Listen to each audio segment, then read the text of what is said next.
Welcome to today's video, Matthew 7 verse 11 explained.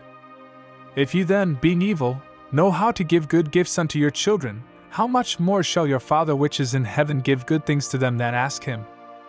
In this verse, Jesus is continuing his Sermon on the Mount, teaching his followers about prayer and the nature of God as a loving Father. Jesus uses a simple but powerful comparison to make his point clear. He speaks to ordinary people and acknowledges that even those who are imperfect and sinful parents still know how to give good things to their children.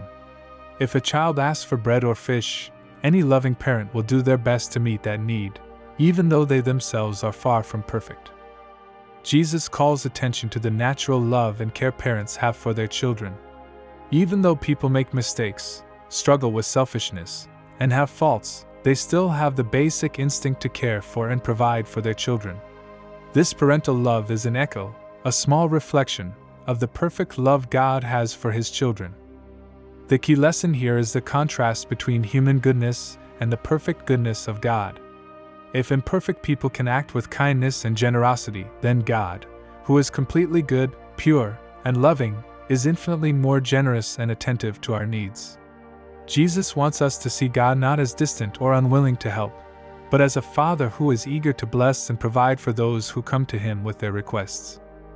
This verse also encourages believers to approach God with confidence in prayer. Jesus reassures us that God is not reluctant to give good things.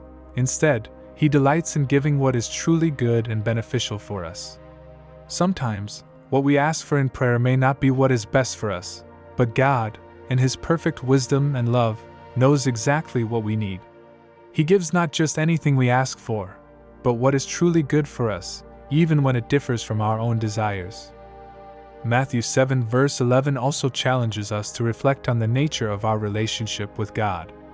Are we coming to him as children come to their loving Father, with trust and expectation? Or do we doubt his willingness or ability to care for us?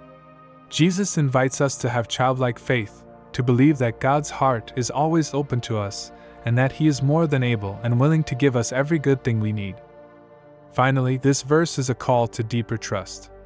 It asks us to believe in the character of God, to rest in the truth that he is better than the best human parent. When life feels uncertain, when prayers seem unanswered, and when worries creep in, Matthew 7 verse 11 reminds us to remember who God is.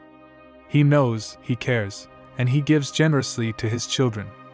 Our job is to ask, to trust, and to rest in his goodness.